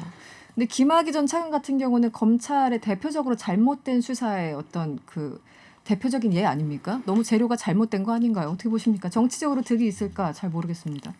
제가 보기에는 좀 악수를 둔 거 아닌가. 국민의힘 입장에서 별로 그렇게 썩 플러스 요인이 될 만한 게 아니라 오히려 마이너스 요인이 될 만한 그런 걸 제기했는데 왜 그걸 제기했는지 잘 모르겠어요. 그게 말씀하신 대로 이제 검찰의 그런 부조리, 자기 식구 감싸기 이런 문제를 아주 상징적으로 드러내는 그 사건이었고 또 검찰 개혁의 필요성. 그래서 공수처가 만들어야 되지 않느냐. 공수처가 있었으면 김학의 옛날 진작에 구속 수사했을 때인데 그게 안 됐으니까 공수처 오히려 탄력을 받게 하는 그런 주장 아닌가요? 좀 제 생각에 뭐 검찰 편들기로 뭐 대검에서 그 수사정보기획관실에서 수사정보정책관실에서 판사 사찰을 왔다는데 사실은 이 정부도 하고 있었다 이런 물타기 의도인가요? 그 말을 직접 주호영 대표가 하기도 했어요. 그래서 주호영 대표가 뭐라고 했습니까? 네. 그러니까 판사 사찰 그 문건 보니 별 내용 아니던데 지금 이 정부에서는 민간인 신분에 뭐 아무리 그게 김학이라 하더라도 민간인 신분에 누군가를 이렇게 조직적으로 뭔가 사찰을 한 것도 드러나지 않았느냐라는 취지의 그런 맥락이에요. 네. 그런데 확실히 정치적으로 보면 뭐 이게 뭐 사실이건 아니건 법적으로 이게 문제가 있건 아니건 뭐 그것까지는 모르겠지만 정치적으로 득실이 전혀 없는 득이 없는 득이 없는 행위였다고 생각을 해요. 그러니까 사실 아무리 극악무도한 범죄자여도 보호받아야 할 기본권이 있는 건 맞는데 네네. 지금 이 상황에서는 김학의를 들고 나왔을 때 여론전에서는 이건 필패거든요. 네, 그런 상황에서 어떤 득을 보겠다고 이런 행동을 했는지는 잘 이해가 안 되는데 이번에 그때 그 발표를 하고 나서 보니까 보수 언론에서도 딱히 반응이 없더라고요. 그렇군요. 이게 정말 맞는 이야기면 네. 되는 이야기라고 생각한다면 보수 언론에서도 계속 뭔가 공세를 같이 해줄 텐데 그게 전혀 없는 상황이어서 굉장히 인상 깊었습니다. 알겠습니다. 이제 김학의 전 차관 얘기 나오니까 또 이제 저희들 문자 오는 게 공수처 얘기를 또 하세요. 8797번님 이런 얘기 들으면 공수처 완전 강추합니다. 이런 문자가 당장 지금 오고 있습니다. 그렇죠. 이번에도 대검 감찰본부 3가에서 저 판사 사찰 문건을 수사하다가 지금 완전히 와해됐죠. 정태원 검사는 나 처음부터 못한다라고 휴가 썼고 오미경 검사라는 분은 위에 압박을 받으니까 손들고 혼자서 일할 수 없으니까 허정수 과장은 뭐 조남관 차장을 찾아가서 수사 중단하겠습니다. 라고 역시 공수처가 필요하죠. 검사 출신이시다 보니까 그 이 변호사님이 그 이름을 다 줄줄줄줄 외우고 계세요. 그래서 너무나 정확한 지금 정보를 주고 계신데요. 그나저나 오늘 이제 가장 여러 가지 이슈 중에 또 핵심은 관심사는 지금도 아마 진행 중이겠죠. 7시가 넘은 시간인데 전국 법관 대표회의가 오전부터 열렸습니다. 화상으로 열렸고 코로나 때문에 저도 사진 봤는데 이제 그 현장에는 몇 분 안 계시더라고요. 125명 가운데 120명이 참가했으니 사실상 뭐 다 하신 거죠. 일단 그 판사 출신이시니까 이 전국 법관 대표회의라는 게 어떤 분들이 참석하시는 건가요? 예, 각 법원별로 배석 판사 회의, 단독 판사 회의, 부장 판사 회의가 따로따로 있습니다. 네네. 그리고 그 전체가 또 이제 그 법원의 판사 회의가 있고 그런데 그 각각 배석 판사, 단독 판사, 부장 판사, 부장 판사 그 세 그 직급이 판사 회의의 대표를 뽑아서 그 대표들이 그러니까 각 법원별로 이제 3명 정도가 되겠죠. 큰 법원은 좀 더 많을 수도 있고 그러는데요. 그렇게 해서 전국적으로 이제 모이는 거죠, 대표들이. 그러면 이제 그게 전국 법관 대표회의가 되는 건데. 오늘 속보가 방금 떠가지고. 그러네요. 법관 대표들이 방금 방송 시작하기 직전에 제가 보고 들어왔는데요. 소개 좀 해주시죠. 당초 판사 사찰 문건 관련해서 뭔가 결의가 나오지 않겠냐 예상도 있었는데 부결됐다고 합니다. 그렇죠. 그 일단. 이제 오늘 회의 직전까지는 안건은 없었는데 그 판사분들 9명 이상인가가 이제 이거에 대해서 얘기를 해보자 하면 안건으로 현장에서 발로 올라가는 거죠. 그래서 오늘 판사 사찰 의혹을 안건으로 상정해서 논의는 했습니다. 논의는 했어요. 그런데 공식 대응하지 않기로 의견을 모았습니다. 너무나 판사님들 다운 결론일까요? 아니면 어떻게 보십니까? 제가 항상 이제 이야기하는 게 판사들이 판사스럽다라고 하는 게 좋게 표현하면은 신중하고 안 좋게 표현하면 소심하다 이렇게 되는데 오늘도 소심한 모습이 그대로 드러났죠. 신중하다고 해주세요. 부결된 근본적인 원인을 보니까 반대하시는 판사님들의 의견이 대부분 이런 거죠. 지금 현재 행정법원에 소송이 제기되어 있고 앞으로도 징계 의결이 나오면 그것이 또 소송이 될 텐데 그거를 맡고 있는 재판부의 재판장 판사님들에게 부담을 줄 수 있다. 여기서 우리가 먼저 어떤 의견을 제시하게 되면 그 의견에 이제 그 재판 담당하는 분들에게 어떤 간섭이 될 수도 있고 부담이 될 수도 있고 그렇기 때문에 의견을 표명하는 것이 부적절하다. 이런 의견이 다수였던 것 같습니다. 네. 물론 그 다수 의견 중에서도 판사 사찰이 아니다라고 그래서 부적절하다고 주장하는 사람도 있고 네. 판사 사찰이라서 좀 위법하긴 하지만 그럼에도 그래도 불구하고. 다른 판사님의 재판에 관여하는 것이 되기 때문에 네. 우리가 좀 자제하는 게 좋겠다. 그리고 그다음에 또 한 가지는 뭐 정치적으로 이용될 수 있다. 뭐 이런 네. 이야기 하시는 분도 계시는데. 이 전국 법관 대표 회의 측이 입장문을 발표했는데요. 이런 얘기를 했습니다. 일단 부결됐다고 밝히고 법관은 정치적 중립 의무를 준수해야 하고 오늘의 토론과 결론이 정치적으로 해석되는 것을 경계해야 한다는 공통의 문제 의식이 있었다. 이렇게 부결 배경을 밝혔다고 합니다. 이현주 변호사님은 어떻게 예상하셨어요? 저는 오히려 이게 안건으로 올라갔다는 게 약간 의아했거든요. 판사님들 성향으로 볼 때 이게 뜨거운 감자인데 이걸 결의를 하지 않으실 건데 어떻게 이렇게 안건으로 올라갔네 싶었는데 역시나 예상했던 대로. 그렇군요. 그러면은 서기 변호사님은 그 안건으로 올라갈 거는 예상을 하셨나요? 네, 그거는 이제 그걸 어떻게 보면 알 수 있냐면요. 네. 9명이 현장에서 동의하면은 현장 안건을 채택되기 때문에 그 9명이라는 숫자는 사실 되게 작아서 그 안건으로 상정되는 건 어렵지는 않습니다. 그러니까 만약에 동의 요건이 뭐 40명, 뭐 50명 이랬다. 그러면은 좀 어려웠겠죠. 근데 9명이라서 좀 쉬웠던 건 측면이 있고요. 네. 그다음에 지난주 목요일인가 그때부터 판사님들이 그 법원 게시판에 글을 쓰기 시작했어요. 네. 그래서 네 분이 글을 쓰셨는데 내용이 굉장히 제가 읽어보니까 상당수의 판사님들에게 좀 뭔가 공감을 불러일으킬 만한 좋은 글들이어서 네. 그러니까 이제 사찰이라는 표현을 쓰지 않더라도 이거는 이 재판의 독립성을 좀 침해할 우려가 있지 않느냐. 네네. 여기에 대해서 판사들이 아무 의견 안 낸다는 건 너무 무책임하지 않냐 이런 네. 거고 그래서 그런 부분을 이제 판사들이 다 그런 부분에는 공감을 하거든요. 그 문건이 문제가 있다는 건 대부분 공감하는데 네. 그게 이제 재판이 현재 계류 중이다는 거.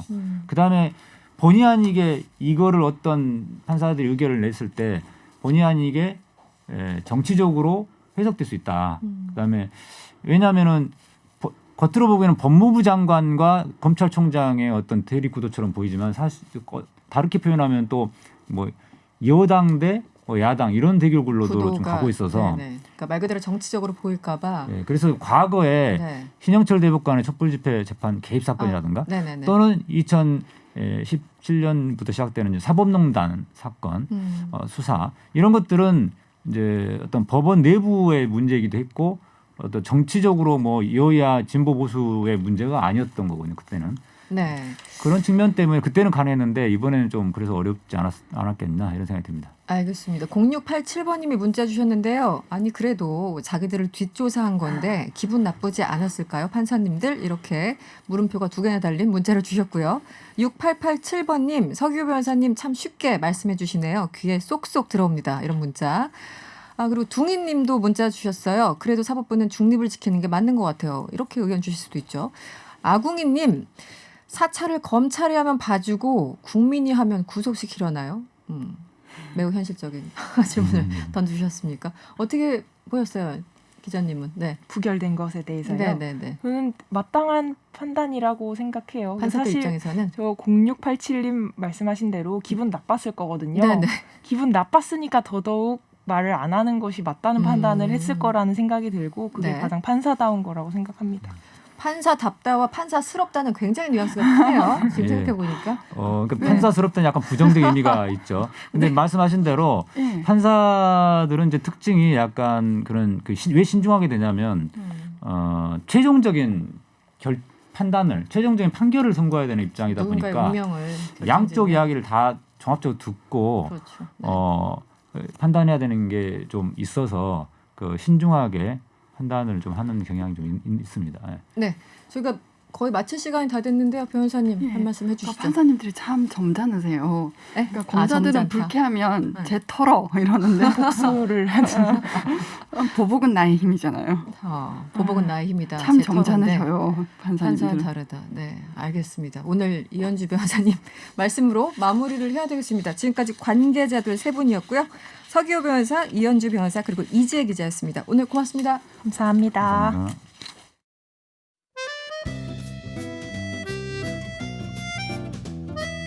명랑시사 환경 칼럼 지구를 지켜라.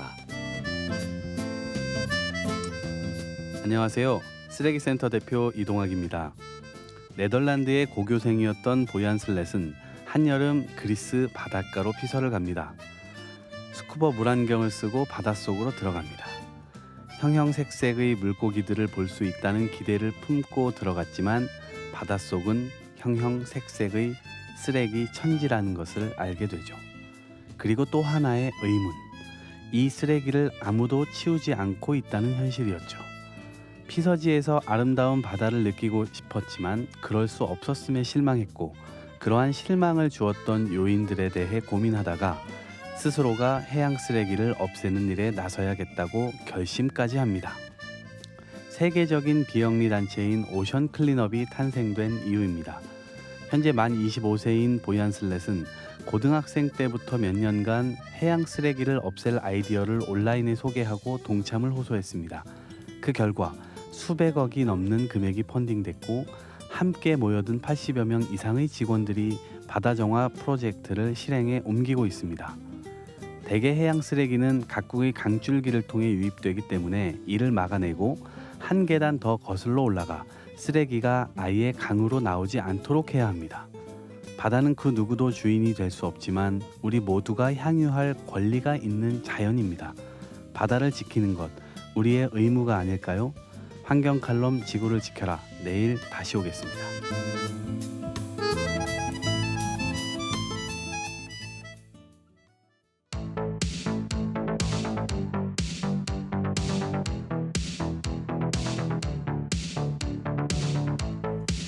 네, 정부가 2030년까지 달성하기로 한 국가 온실가스 감축 목표를 5년 안에 조속히 상향하기로 했습니다. 지난주 구해줘 지구 시간에서 관련 이야기를 살짝 했었는데요. 이 국가기후환경회의 수송생활저감위원장이신 전희찬 세종대 책임교수 연결해서 더 자세한 이야기 들어보도록 하겠습니다. 교수님 안녕하세요. 네, 안녕하세요. 전희찬입니다. 네, 안녕하세요. 오늘 비상경제중대본회의에서요. 2050 탄소 중립 실현 추진 전략을 발표했습니다. 좀 내용이 어렵기도 하고요. 어떤 내용인지 설명 좀 부탁드릴게요.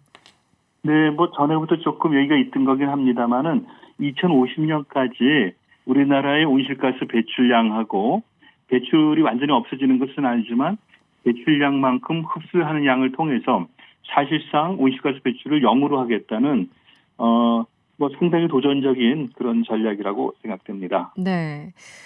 우선 경제 구조 저탄소화 전략 한마디로 이제 탄소를 최대한 줄이자 이런 건데 구체적으로 어떤 정책들이 담겨 있나요? 예, 이제 그 탄소를 줄인다는 것은 사실은 이제 이산화탄소를 줄인다는 이야기입니다. 네네. 이산화탄소요. 네. 예, 이산화탄소는 온실가스를 이제 대표하는 그런 물질이기 때문에 그렇죠. 저탄소화 또는 탄소 중립이라고 하는 것은 온실가스 배출을 최소화하겠다는 그런 전략이라고 말씀드릴 수 있겠고요. 네네. 대체로 뭐 우리가 이미 알고 있는 것이지만 신재생 에너지를 이제 적극적으로 확대하는 거. 그래서 신재생 에너지 공급을 확대하기 위해서 여러 가지 이제 분산형 시스템이라든가 송배전망 확충 등을 이제 하겠다는 것이고요. 네. 또 하나는 현재 우리나라가 상대적으로 높은 그런 분야가 제조업 분야입니다. 네네.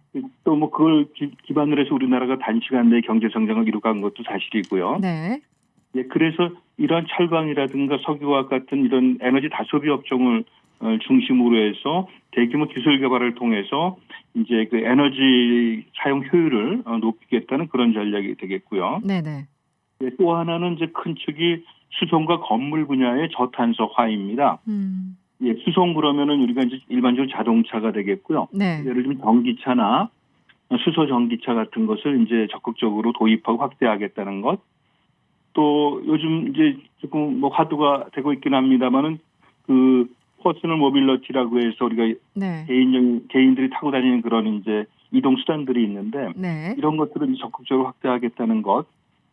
그리고 무엇보다도 이 도시 같은 경우는 건물에서 에너지 소비가 거의 70% 가까이 되는데 네. 이런 건물에 제로 에너지라고 하는 그런 개념을 도입하겠다는 겁니다. 예. 그래서 예를 네. 들면은 이제 신축 주택 같은 좀 연도는 제가 얼른 기억이 안 납니다만은 네. 신축 주택의 제로 에너지를 먼저 의무화하고 예를 들면 이제 2030년까지 그 전이 되겠습니다만 새로 짓는 모든 주택은 네. 제로 에너지로 간다든가 하는 것이고 네네. 또 기존 주택의 경우도 리모델링 할 경우에는 네. 이런 제로 에너지를 의무화하는 네. 그런 방향의 이제 저탄소화를 이루겠다고 오늘 발표가 있었습니다. 네. 예.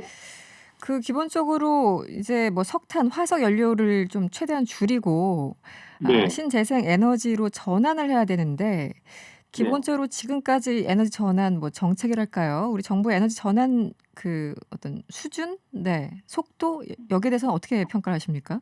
네, 예, 그동안 과거에는 우리나라가 이제 재생에너지 비율이 사실 뭐 거의 없다 할 정도로 미미했고요. 네네. 근래에 그래도 열심히 이제 재생에너지 보급을 확대하고 있긴 합니다만은 아직은 상당히 미흡하다고 생각합니다. 네. 현재 보니까 원전이 한 26%이고 네. 또 석탄, LNG, 그다음에 중유 등을 합쳐서 한 66.6%이고 네. 그리고 한 7% 안팎이 이제 재생에너지라고 볼 수가 있겠거든요. 네. 그래서 상대적으로 아직은 낮은 수준이라고 생각이 되고 다만 이제 근래에 정부의 준 목표는 2030년까지 재생에너지 발전 비중을 20%로 높일 계획이었다가 네. 근래에 조금 이걸 높여서 2040년까지 30에서 35%까지 높이겠다고 해서 역시 굉장히 적극적으로 이런 제도를 추진하고 있다고 생각합니다. 네. 신재생 에너지 이게 7%라고 수치를 말씀해 주시니까 아직 멀었구나 이런 생각이 좀 들긴 듭니다. 그런데 이제 에너지 전환, 이 정책 전환이라는 게 이제 아무리 급해도 이제 과정이나 절차들이 있을 텐데요. 기본적으로 정부가 이제 뭐 이상적으로 달성 목표를 세워놨습니다만 교수님이 보시기에는 그 달성 가능성 어느 정도 보십니까?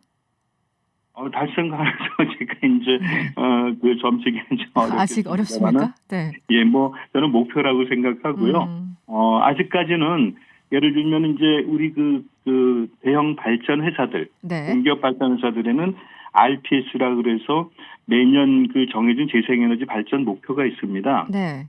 예, 이 정부에서 정해놓고 만약 지키지 못하면 과태료를 내게 되는데 제가 보기엔 5개 발전회사들이 이런 목표를 현재는 잘 지켜주고 있다고 생각을 하고요. 네네. 물론 공기업 중심이긴 합니다만은. 네. 그래서 저희가 노력하면 아직은 이런 것을 이제 달성할 수 있는 여지는 충분하지 않나 하는 생각을 합니다. 그 감축 목표뿐만 아니라 이 새로운 민관 합동 기구를 설치하겠다 이런 이제 발표도 있었습니다. 이 민간 합동 기구가 설치되면은 어떤 성격인지 앞으로 역할은 어떤 건지 궁금합니다. 예, 저도 오늘 그 내용을 봤습니다. 민간 합동해서 2050 탄소 중립위원회를 설치할 예정이라고 이렇게 발표를 했습니다. 네.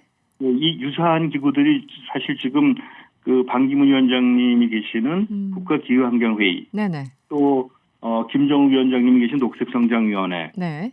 또 환경부에 있는 주석가능발전위원회, 네. 그리고 또 총리실 산하에 있는 미세먼지 특별위원회 등등 유사위원회들이 여러 개가 이제 설치되어 있고요. 네. 뭐 각각의 목표나 이제 지향하는 바는 조금씩 다릅니다. 구성도 다르고요. 네. 그러나 제가 보기엔 이제 이 탄소 중립이라는 것을 목표로 크게 다 하나로 모을 수 있는 그런 위원회들이라고 설치가 되고요. 네네.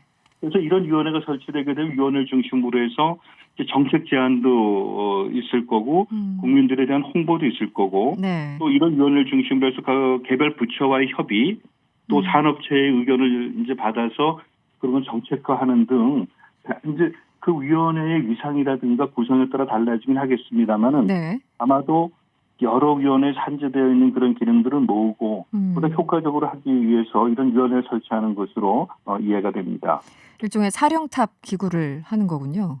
네, 그중 흩어져 있던. 이제 봐야 되겠죠. 이제 어떻게 구성을 하고 뭐 대통령위원회가 될런지 총리실 산하로 갈런지 네. 구성도 어떻게 될런지 어떤 권한이 주어지느냐에 따라 달라지겠지만 네. 저는 현재 국가기후환경회의가 상당한 역할을 하고 있고 다른 위원회들 역할을 하고 녹색위도 역할을 하고 있습니다만은 그런 기구들을 통합하는 그런 위원회가 되지 않을까 하는 생각이 듭니다. 네. 뭐 탄소 중립 실현 추진 전략 이게 지금 정부가 강력하게 추진하고 있는 이 그린 뉴딜 사업과 분명히 네. 연관성이 있을 것 같은데요. 네. 지금 정부가 밝히고 있는 그린 뉴딜 그 앞으로의 어떤 정책이나 목표에 대해서는 어떻게 평가하십니까? 네. 예, 탄소 중립하고 그린 뉴딜은 사실은 이제 동전의 앞뒷면 같다고 생각합니다. 네, 네. 그 그린 뉴딜이 잘 이제 시행이 되고 제대로 성공적으로 완성이 된다면 그것이 결국 탄소 중립으로 가지 않나 하는 생각을 하고 있고요. 네. 그린 뉴딜도 뭐 잘 아시겠습니다만은 이제 발표하신 지가 그렇게 몇 달 되지 않았습니다. 그렇습니다. 네. 예, 그리고 나름대로 이제 상당히 디테일한 계획을 발표하시긴 했습니다만은 이 탄소 중립하고 결국은 이제 그린 뉴딜이 잘 되면 탄소 중립이 이루어질 것이기 그렇죠. 때문에 네네. 이번에 더구나 이제 보다 세밀화하고 강한 정책을 발표하셔서 이 탄소 중립 전략이 결국 그린 뉴딜에도 조금 변화 또는 어떤 영향을 미치지 않을까 하는 그런 예상을 하게 됩니다. 이 탄소 이제 이산화탄소 주로 이제 얘기하면 항상 나오는 게 탄소세, 뭐 배출권 거래제 이런 것들 있잖아요.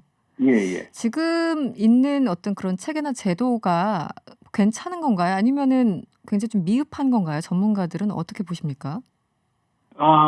이제 그 배출권 거래제는 유럽의 EU라고 하는 그 EU에 소속된 여러 나라들이 좀 하고 있고 네. 국가 단위로는 아마 전 세계에서 상당히 이제 앞서가면서 또는 국가 단위로는 거의 유일하게 하고 있는 나라가 우리나라라고 생각을 하고 있어요. 네네. 탄소 배출권 거래제가 2015년에 시작이 돼서 네. 이미 이제 금년까지 하고 내년부터는 이제 18, 19, 내후년에 이제 제3기에 들어갈 정도로 아직은 뭐 여러 어려움은 사실 있죠. 이 네. 기업들도 부담이 많고 불만이 있을 수가 있는데 아직까지는 나름대로 성공적으로 진행이 되고 있다고 생각을 하고 있고요. 네. 기업들이 많은 부담을 느끼고 있는데 그런 부담이 결국은 기술 개발이라든가 어떤 탄소 중립의 어떤 좋은 방향으로 역할을 할 수 있을 것으로 저는 기대를 합니다. 네. 지금 바이든 당선자죠. 지금은 미국 대통령이 내년 1월 20일이면 바뀌는데요. 네. 뭐 기후 협약 탈퇴했던 트럼프와는 완전히 달리 탄소 중립을 선언하고 있지 않습니까? 벌써부터 환경 얘기하고 있고요. 예. 우리나라 정책에도 많은 영향을 미칠까요? 어떻게 전망하세요? 당연히 미치겠죠. 네. 그 바이든은 전에 오바마 대통령 그때 부통령을 했던 그렇죠. 분이고요. 네. 그래서 원래는 트럼프가 공식적으로 이제 탈퇴하기도 선언했지만 실제 탈퇴는 이제 아직 이루어지지 않았어요. 곧 네네. 이루어질 건데 그렇죠. 네. 그 탈퇴하는 날 다시 가입을 하게 되는 겁니다, 미국이. 네, 그 유예 기간이 있어서 말씀하신. 네. 그렇죠. 유예 기간도 있고 해서 네. 그래서 그러나 이제 정신적으로는 이제 밖에 나가 있었는데 트럼프 정부에서는 그렇죠. 네. 바이든 정부에서는 다시 전 적극적으로 들어올 것으로 이제 생각을 하고 있고요. 네. 일단 미국이 적극적으로 나서게 되면 국내 우리나라처럼 수출 위주의 나라에는 탄소 국경세라든가 뭐 다양한 어떤 규제 같은 것이 적용이 될 가능성도 없지 않고 또 그 바이든 당선 확정된 그 11월 초인가요? 그때 네. 이틀 동안 주가가 거의 10% 가량 올랐더라고요. 그렇죠. 네. 주식시장이 먼저 반응했는데 네. 그것은 미국 행정부가 친환경이 굉장히 강화될 거다. 기후변화 대응이 강화될 거다 하는 것을 시장이 먼저 내다본 결과가 아닌가 생각이 듭니다. 알겠습니다. 네. 오늘은 여기까지 들어야 되겠네요. 이번 주 목요일 구해줘 지구 시간에 다시 뵙겠습니다. 네. 오늘 고맙습니다. 네, 뵙겠습니다. 네, 지금까지 전희찬 교수였습니다. 4708번님, 우리나라 대한민국은 파리 기후협약에 적극적으로 참여해야 합니다. 이런 문자 주셨고요. 스프링님도 문자 주셨네요. 오늘 처음 시청했는데 시청하고 계시군요. 아주 좋은 자세입니다. 네. 아주 재미있게 쏙쏙 귀에 들어오게 진행하시는군요. 애청자로 등록합니다. 앞으로 쭉 응원할게요. 이렇게 문자 주셨어요. 저한테 많이 힘이 되는 문자고요. 침 386번님. 기막이라고 하지 못하는 검찰, 사찰을 조사하라고도 못하는 판사들 무엇이 그리 두려운가요? 이렇게 라임을 맞춰서 문자 주셨습니다. 모두 감사드리고요. 저는 4부에 고란 기자와 함께 돌아오겠습니다.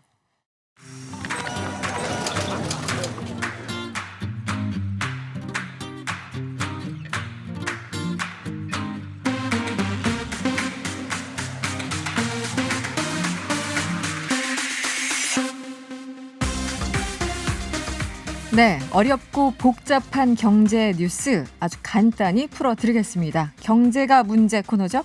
블록체인 전문 미디어 조인드의 고란 기자와 함께합니다. 어서 오세요. 네, 안녕하세요. 네, 오늘은 외롭게 혼자 앉아 계시군요. 그러게요, 외롭습니다. 네, 연불리는 이미 하고 가셨어요.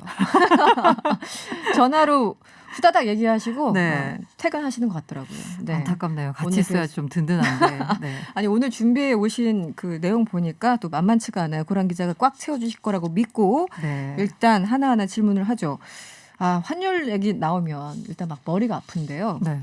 어쨌든 달러 급락세가 정말 가파릅니다. 숫자 보고 저도 깜짝 놀랐는데 이게 지금 아마 무슨 일이 벌어지고 어떤 상황인가요? 상전벽해다 이런 느낌을 느끼실 분들도 있을 거예요. 3월 네. 말에만 해도 우리가 막 그때 막 한창 때 막 그 코스피 막 급락해서 막 1,400선까지 찍고 오고 막 이럴 때 코로나 속에 너무 안 좋을 때 달러가 부족하다 이래가지고 뭐 갑자기 스와프 맺었다고 해서 딴 발표해가지고 다들 안심하고 막 이럴 때 생각하면은 1,200원 선이었거든요.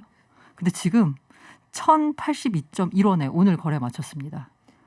1082. 네, 지난주 목요일에 12월 3일 날 1,100원 선이 깨졌어요. 네네. 그러고 있다가 5일 연속 하락하다가 그나마 오늘은 이제 강보합이라고 하면 약간 올랐다라는 거거든요. 이게 그나마 오늘 이제 약간 0.9원 올랐어요. 그래도 1,082.1원 이거 너무 약간 심리적으로 1,100원 선 깨져서 엄청 떨어졌다라는 생각이 들죠.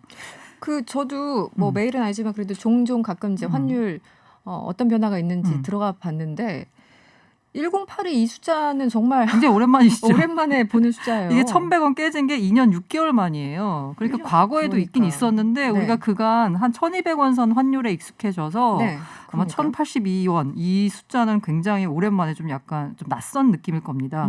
그럼 왜 이렇게 그러면 달러 가치가 떨어졌냐? 궁금해요. 라고 보면 첫 번째가 일단 위험자산 선호 현상. 이게 뭐냐? 쉽게 말해서요. 이제 바이든 행정부 들어서면 돈 풀 거다라는 얘기가 벌써부터 많이 기대되고 있잖아요. 그렇죠. 이미 이제 의회에서 대규모 부양책을 놓고 지금 줄다리기 하고 있고 거의 뭐 통과는 기정사실화된 것으로 보고 있습니다. 게다가 바이든 정부가 1월에 정식 출범하면 더 풀 거다. 어쨌든 경기 살려야 되잖아요. 바이든이 이건 시작에 불과해 이런 얘기 하더라고요. 네, 맞습니다. 그리고 게다가 이제 백신 여기저기서 막 최초 사용 승인했다 얘기 나오고 있잖아요. 그렇죠. 그러니까 이 돈도 푸는 데다가 경기도 살아날 테니 이제 안전자산 달러가 사실 안전자산의 대명사잖아요. 네네. 이거 말고 좀 더 수익률이 높은 위험자산으로 가자 이러면서 상대적인 안전자산인 달러가 좀 외면받고 있다라고 볼 수 있고요. 두 번째로는 이제 원달러 사실 전 세계적으로 좀 약간 달러가 약세입니다. 그중에서 특히나 원화 대비해서 달러가 더 약세인 이유가 우리나라가 코로나19를 지금 겪고 있긴 하지만 사실 이게 내수의 문제고요. 수출은 잘 되고 있어요. 수출은 잘 된다. 네. 11월에 산업통상자원부가 발표한 이제 11월 수출액을 보니까 458억 1천만 달러 기록했습니다. 이게 11월 총 수출액, 그러니까 전체 금액, 그 일평균 수출액 다 2년 만에 처음으로 전년 대비, 그러니까 지난해와 비교했을 때 성장했어요. 지난해 11월은 코로나 터지기 전이잖아요. 그렇죠. 근데 그때보다 성장했다는 겁니다. 괜찮다는 거죠. 최근에 그래서 이게 속보로 한 줄 들어오던 뉴스들이 이런 거였나 봐요. 그래서 이게 뭐냐면 수출을 많이 해서 그러면 수출 기업들이 대금을 달러로 받아오잖아요. 그러니까 국내 시장에 달러가 넘치는 겁니다. 사실 달러, 그 원달러 환율이라는 것도 달러의 가격이잖아요. 그렇죠. 어떤 재화의 원전 재화의 가격은 수요와 공급으로 따졌을 때 공급이 많아지면 당연히 떨어지게 돼 있습니다. 근데 지금 기업들이 막 달러를 갖고 들어오니까 많이 갖고 와 수출이 잘해서 그러니까 달러가 우리 시장에 많아지니까 달러 가치가 떨어지는 거고요. 그렇군요. 세 번째도 비슷한 이유인데 외국인들이 우리나라 주식을 사려고 계속 돈을 싸들고 들어오고 있습니다. 드디어. 네, 우리 주식을 사려면 달러를 갖고 들어와서 원화로 환전을 해야 되잖아요. 그렇죠. 아까 수요와 공급 측면에서 말씀드렸잖아요. 네네. 우리 시장에 달러가 넘치는 겁니다. 외국인까지 투자금 들고 오니까요. 얼마나 많이 사나 봤더니 11월에 코스피에서만 5조 원을 사들였습니다. 그래요. 근데 5조 10월까지는 4천억 원 순매도했거든요. 10월에는. 그 정도였어요. 엄청나네요. 그러다 보니까 이게 돈 들고 들어오니까 더군다나 또 달러 가치가 떨어지는 겁니다. 그래서 1082 이 환율 이 수치가 나온 이유는 첫 번째 경기부양책, 미국의 경기부양책 기대감, 두 번째 우리 기업이 돈을 잘 벌더라. 네. 세 번째는 외국인들이 우리 보따리에 주식을. 달러를 네, 싸고 들어온다. 네. 주식 산다. 이렇게 정리를 할 수 있을 것 같고요. 우리 근데 수출 기업은 이게 항상 그 우산 장소도 무슨 장소 있잖아요. 맞아요. 한쪽 좋으면 또 한쪽이 항상 안 좋으니까 수출 기업은 조금 안 좋을 것 같은데요. 이게 특히나 이제 사실 1082원쯤 되면 그 일반 그 소비자들 그 네. 국민들은 가슴이 두근두근합니다. 빨리 해외여행 여행 가야지. 직구해야 되니까. 맞아요. 근데 수출 기업 입장에서는 참 이게 그래요. 특히나 이제 대기업은 그나마 낫습니다. 대기업들은 네. 환 리스크 관리라고 해서 이미 환해지를 다 해놨어요. 그래서 이게 원달러 환율이 얼마가 되건 이미 자기들 자체적으로 세획한 계획대로 다 이게 이익이 고정이 되기 때문에 별 걱정을 안 해도 돼요. 네네. 근데 대기업들은. 문제가 네. 중소기업이나 중견기업 그렇죠. 이분들은 크게 문제예요. 게다가 이제 대기업 같은 경우는 이른바 이제 환율 하락에 따른 마진율이 좀 높기 때문에 네. 예를 들면 옛날에 이제 10% 벌던 걸 원달러 환율이 떨어지면서 어쨌든 우리 원화 환산하면 네. 그 이익 규모가 5%로 줄어들 수 있어요. 하지만 어쨌든 5% 버는 거니까 그러네. 괜찮아요. 근데 중소기업이나 중견기업 같은 경우에는 이 마진율을 막 5% 이렇게 아주 거의 간당간당 갖고 가거든요. 네네. 여기서 여기서 원달러 환율이 떨어져서 그 원화로 환산한 가치가 떨어지면 이게 역마진까지 발생할 수 있습니다. 네네. 이게 이렇게 해서 이제 중소기업이나 뭐 중견기업한테는 아주 큰 뭔가 위기가 될 수 있는데요. 실제로 한국무역협회 국제무역통상연구원이 네. 지난달 국내 수출기업 한 800개사 정도를 대상으로 조사를 했어요. 네. 그랬더니 중소기업의 61%, 중견기업의 34%가 환 리스크 관리를 하지 않고 있다. 라고 했어요. 이게 아까 그 제가 말한 그 간당간당한 그 마지노선이 네네. 손익분기점 환율이라고 하는데 네. 이걸 원화로 바꿔가지고 했을 때 이익이 나야 되잖아요. 수출기업 같은 경우에는. 네. 그래서 수출기업이 영업 적자를 내기 시작한 환율, 이걸 손익분기점 환율이라고 하는데 이게 조사마다 약간씩 달라요. 근데 대충 한 보니까 1,130원 정도를 130원 정도를 손익분기점 환율로 봅니다. 아, 그러면 그런데 지금 더 내려갔으니까. 1,082원이잖아요. 이미 지금 역마진 나오고 있다는 거거든요. 근데 여기 표현에 보면은 이제 중소기업의 61%, 중견기업의 34%가 환 리스크 관리를 하지 않고 있다. 정확히는 리스크 관리를 못 하는 건 아닌가요? 그렇죠. 안 한다기보다는 안 못 이제 한다가 여력이 맞겠죠. 딸리니까. 네, 그게 더 맞을 거예요. 네. 801개사 대상으로 조사를 했다고 네, 합니다. 맞습니다. 그리고요. 이게 네. 이제 그 아까 말한 손익분기점 환율이 어떤 조사에는 1,130원 정도고 어떤 조사에 보면 뭐 1,118원 뭐 이렇게 나오는데 어쨌든 두 개 다 모두 1,082원보다는 높잖아요. 그러네요. 그러니까 이미 지금 역마진 나오고 있다는 겁니다. 근데 그럼 앞으로 어떻게 될 거냐라고 보면 네. 대충 한 1,100원 선에서 왔다 갔다 할 것으로 전문가들은 보고 있습니다. 네. 내년에 바이든 정부 나면 돈 더 푸니까 더 떨어지는 거 아니냐라고 그렇죠. 나오는데 네. 이게 앞서 말씀드린 대로 우리 수출 기업의 이게 이익과 관련된 문제잖아요. 그러네요. 그러니까 우리 정부도 아마 여기서 더 떨어지는 걸 용인하지는 않을 것 같다는 좀 얘기가 힘들다. 나와요. 그래서 정부 당국이 개입해서 한 1,100원 선에서 왔다 갔다 하는 수준에서 가지 않을까라고 예상하는데요. 사실 화는 아무도 몰라서. 아무도 몰라. 네네. 1,100원 선에서 오르락 내리락 이렇게 전망을 해봅니다. 일단은 알겠습니다. 환율이 푹 떨어져가지고 궁금해서 고란 기자에게 여쭤봤고요. 다음 이슈로 한번 넘어가 볼까요? 아 이거 진짜 가슴 아픈 얘기입니다. 중개 수수료 이사 가신 분들 배보다 배꼽이 더 커 이러면서 맞아요.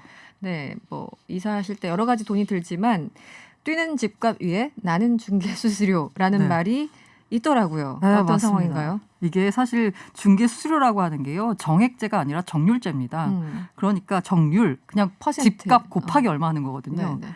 이 집값이 올라버리니까 나온 값 자체도 지금 올라가는 상황이 돼버린 거예요. 그러니까요. 네. 그래서 이거 바꿔야 된다 뭐 말이 많잖아요. 그래서 국민권익위원회가 지난달에 한창 이게 막 문제가 돼가지고 네네. 그럼 국민권익위원회가 나서서 한번 설문조사도 해보고 토론도 열어봐서 도대체 이걸 어떻게 바꾸면 좋을지에 대해서 의견을 모아보자라고 했어요. 네. 그거의 일환이 지난달 2일에서 13일 날 국민권익위 홈페이지를 통해서 주택 중개 서비스 문제점 및 개선 방안은 이란 설문조사를 했습니다. 네. 안타까운 점은 네. 이 설문조사에 응한 사람이 한 2,400명 정도밖에 안 되는 거예요. 그래서 과연 이걸 그 일반 대중의 의견이냐라는 네. 것에 대해서는 좀 의문을 제기할 수 있지만 어쨌든 권익에서 조사한 결과를 보자면 네. 어쨌든 응답자의 53%가 중개료 부담이 과하다라고 했습니다. 그 절반 이상이 그러네요. 근데 네네. 생각보다 적지 않으세요? 생각보다 저도 그 생각을 하고 있었어요. 네. 절반 이상으로 표현하면서도 나랑 생각이 많이 다르시네. 약간 길 간 사람 붙잡고 물어보면 아마 대부분이 다 비싸다고 할 것 같은데 이게 네. 왜 그러냐면 아까 제가 2,400명 정도 참여했다고 했잖아요. 정확히 2,478명이 참여했는데 이중 공인중개사가 49.8%, 일반 국민이 50.2%입니다. 이거 어떻게 해요, 이거 진짜. 굳이 의미를 부여하자면 네. 일반 국민이 50.2%잖아요. 그런데 53%가 중개료 부담이 과하다라고 했으니까 중개사들 중에서도 일부는 야 이거 너무 비싸다라고 답했다는 거죠. 우리가 여기서 일을 하긴 하지만 네. 조금 비싼 건 맞아 이렇게 네, 맞습니다. 양심선언처럼 설레. 그래서 약간 중개 수수료가 얼마냐라고 보면 제가 네. 서울시 중심으로밖에 말씀드릴 수 없어서 좀 죄송한데 어쨌든 서울시 기준으로 보자면 네.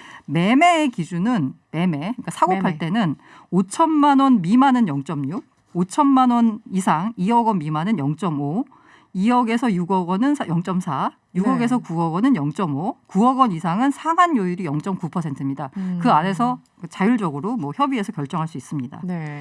이러다 보니까 이 집값이 폭등하면서 서울 아파트 중위 가격, 그러니까 1등부터 100등까지 세웠을 때 그 50등 하는 그 아파트 가격이 10억 원에 육박하는 상황이잖아요. 그러면 0.9% 이내가 되는 거예요? 네. 9억 원 그래서 이상이니까? 0.9로 잡으면 네. 그 얼마냐? 900만 원인가요? 이걸 소수로 내야 되는 거예요. 그러면은 얼마 전까지 9억 집값이 9억 밑이었다가 갑자기 최근 그 이 흐름 따라 맞아요. 집값이 갑자기 9억 늘어나는 넘어가면은 거죠. 이게 확 네. 달라지네요. 예를 들어서 이제 네. 뭐 마포에 약간 유명한 아파트가 있는데 이 아파트 같은 경우에 2017년 4월에 7억 4천만 원이었어요. 네. 근데 3년 6개월이 지난 올해 10월을 보니까 14억 8천만 원 됐습니다. 그럼 만약에 2017년 4월에 이 아파트를 사면 수수료로 370만 원 주면 됩니다. 네. 그런데 지난달에 산 사람은 1,332만 원 줘야 되는 거예요. 중개 수수료가 1,000만 원이 넘어가요? 네, 맞습니다. 근데 우와. 이게 어떻게 보면 야 그나마 이거는 매매니까 낫지라는 생각을 할 수 있을 것 같아요. 어쨌든 내 집이 생기는 거니까. 네. 그렇게라도 위로한다는 겁니까? 네, 어쨌든. 근데 저는 제 생각에는 전세가 더 문제인 것 같아요. 아, 더 심각합니까? 전세는 수수료 자체가 아까보다는 좀 낮습니다. 1억에서 3억은 0.3, 3억에서 6억은 0.4, 6억 원은 0.8인데요. 네. 대충 요즘 전세가 거의 6억 원 넘는 집들이 많잖아요. 서울. 네. 네네네. 6억짜리 전세를 구한다라고 하면 전세예요. 내 집 아닙니다. 네. 복비만 480만 원을 줘야 되는 거예요. 와, 이건 너무 심하다. 그래서 전세 네. 구하는데 한 달 월급보다 많다라는 불만이 나올 수밖에 없는 상황입니다. 당연하죠. 6억짜리 전세 480만 원 월급 날라가네 진짜. 네. 이거는 그래서 뭐 그런데 이렇게 되면은 뭔가 다른 방법을 찾을 것 같다는 생각이 들어요. 너무 비싸지면. 네. 요즘 어쨌든 이제 어떻습니까? 권익위가 그래서 적정요율에 대한 여론조사를 했는데 아까 제가 말씀드린 대로 네네. 공인중개사가 거의 절반 정도라고 걸 감안하시고 그러면 적정 수수료가 얼마냐라고 물어봤어요. 그랬더니 9억 원 이상 주택에 대한 적정 중개 보수요율이 얼마냐라고 했더니 네. 응답자의 28.4%가 0.5에서 0.6%를 제시했습니다. 매매 기준으로. 네, 25.7%는 0.7에서 0.8% 냈고요. 이게 약간 저는 그냥 중개사가 아니잖아요. 네. 일반 입장에선 이것도 비싸긴 한데 그나마 그렇죠. 0.9보다는 이렇게 낮추는 게 그나마 좀 다행이라는 생각이 들고 있고요. 네. 이렇게 중개 수수료가 비싸지니까 사실 직거래하는 사람들이 그 늘고 의혹이 있습니다. 있죠. 네. 네네. 근데 직거래하면은요, 이게 문제가 뭐냐면 네. 수수료는 안 드는데 사기 당할 확률도 위험 부담이 너무 높습니다. 높아져서. 네, 맞습니다. 네. 그래서 이거 사실 중개사를 꼭 끼고 할 필요는 없어요. 원칙적으로 보자면. 그 사실 뭐 법무사는 같은 경우에는 뭐 이전 등기를 법무사에서 맡겨서 계약할 수도 있고 아니면 본인 혼자서 등기해도 괜찮고요. 네네. 중개사를 안 껴도 되는데 다만 그 은행 대출을 받을 때에는 이 개인 간 거래에 대해서는 대출이 불가능해서 부동산 직인이 필요합니다. 그래서 그렇군요. 이제 많은 분들이 약간 이렇게 직거래하시는 분들이 많이 하는 게 일단 자기가 다 합니다. 네. 그리고 나서 이제 은행 대출을 받아야 될 경우에는 그 이른바 그 자기가 잘 아는 중개사에 대서라고 해가지고 중개서가 이렇게 도장만 찍어주는 거예요. 중간에 잠깐 껴서. 네. 잠깐. 그럼 그러면 약간 한 50만 원 이 정도만 주면 되거든요. 이렇게 해가지고 하시는데 문제는 뭐냐면 이거 잘못하다가는 진짜 매물이나 권리관계 이거 좀 잘못하셨다가 기본적인 지식이 네, 맞습니다. 100% 있어야지만 이게 안전하게 할 텐데. 사실 이게 참 뭐 쉽지 중개 않죠. 사무소도 일부의 경우에는 약간 사기치는 분들이 그렇죠. 있거든요. 네. 그렇지만 직거래할 때는 이 위험도가 훨씬 더 올라가는 거거든요. 수수료는 아끼지만 좀 조심하셔야 된다. 수백만 원을 지키느냐 위험을 감수하느냐 엄청난. 알겠습니다. 마지막 이슈 짧게 한 2분 정도밖에 안 남았네요. 네, 제가 너무 말이 길었습니다. 아닙니다. 네. 제가 질문이 많았죠. 공인인증서 언젠가 없어지겠지 했는데 이제 없어집니까? 네, 10일부터 진짜 사라지고요. 진짜 사라지는 거 맞아요, 이번에. 근데 이제 사라지는데 이게 공인인증서가 갑자기 날아가는 건 아니고요. 네네. 이름이 바뀝니다. 공인인증서잖아요. 네. 공인이 빠집니다. 공인이 떨어지고요.